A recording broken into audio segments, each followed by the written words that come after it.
got breaking news. The New York Mets give multiple injury updates. A relatively healthy, amazing squad has begun to drop like flies the past 3 games. We have another 2 injuries to go over that occurred within 2 innings of one another. So stay tuned only here on Mets Digest for the details. I'm your host today, Mike Duda. We're going to talk about multiple injuries that occurred within the first 3 innings of tonight's contest. But first, we got to talk about some subscribers, and that being the fact that 69.2% of you that watch these videos aren't one. So please do me a favor, do us a favor here on Mets Digest, and hit that free subscribe button.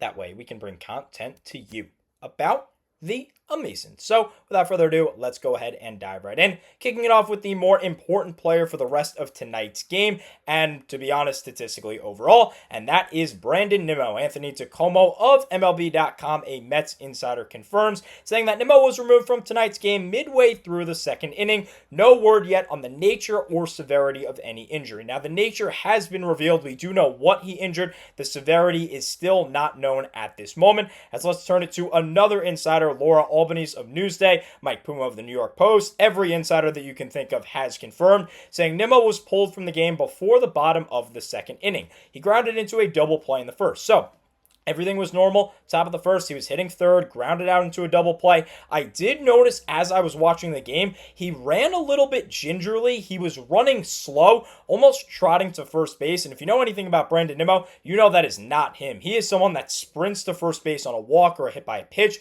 He's always running out of the box, always giving it 110% on the base pass. So I found that interesting that he was doubled off with ease. It was clear that he was dealing with something. But the interesting thing is, in the bottom of the first, he played the field. There were no problems according to the broadcast. He looked normal. Of course, I'm not in Washington, so I can't confirm what was seen on the field, but nobody mentioned anything. I was watching it on TV. Nothing was shown. It all seemed normal in the bottom of the first, and then, of course, in the top of the second, he was in the dugout or whatever, and the bottom of the second, he was no longer in the game. It was Starling Marte playing left field. Now, Marte's been good of late. In fact, since June, he's got a .330 batting average that went up because he got a hit in his first at-bat in tonight's game, taking place of Nimmo. However, he hasn't started in a week because of some red-hot Mets like Mark Vientos. Video coming on him tomorrow. But the focus of today is this Nimmo injury, in addition to another injury that we lucked out on. We caught a break. But let's confirm this Nimmo injury first, and that is the fact that he was removed from tonight's game due to neck stiffness per Anthony Taccomo. That's been a recurring problem for him the past few years. Now, he does have documented neck problems. He was sidelined from May 22nd until September 1st of 2019 with it, and we'll actually hear from Nimmo himself, who pinpointed a specific time that injury occurred and how it's been a problem for the past 6 years and ever since. Gary Cohen on the broadcast confirmed that the neck has been a problem for Nimmo. Of course, Taccomo has plenty of outlets saying that neck is a problem. And let's turn to one of them, that being Philip Martinez of SNY, who says Nimmo's neck stiffness is a recurring ailment for the veteran outfielder who was pulled from a late May game against the Dodgers for the same reason, of course, this year.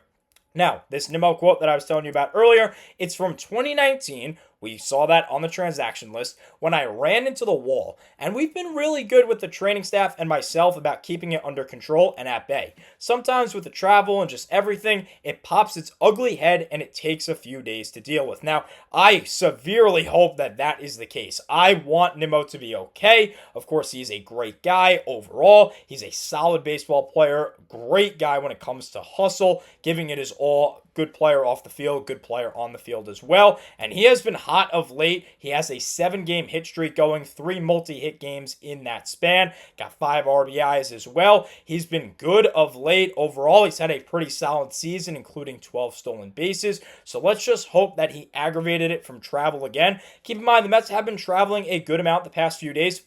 They had a home stretch that you see on your screen here. They were home against the Braves and then the Mariners. But that Sunday game, it was a home game, but it was not at Citi Field. So what the Mets did was from Saturday, they finished up their game. They won 3-1. Nolan McLean shoved, by the way. That was awesome. And then that night, they went home. They got their normal sleep, whatever that is. But at 7:30 in the morning, they traveled over to Williamsport, Pennsylvania for the Little League Classic. They spent the day with the kids and all that. I don't know if Brandon Nimmo partook in sliding down the hill like some of the other players did. I didn't see it on the broadcast, but that doesn't mean it didn't happen. That's something that could aggravate the neck. And then from that game, from Sunday's game, they had an off day yesterday on Monday, and then yesterday they had to go down to the nation's capital in Washington. So a good amount of travel for Nimmo, and like we said, or like we heard from the quote rather, from Nimmo himself, it sometimes gets aggravated from travel. So let's just hope that it is a neck problem that just got aggravated and it's nothing serious. Of course, any details that we get will be given to you here on Mets Digest.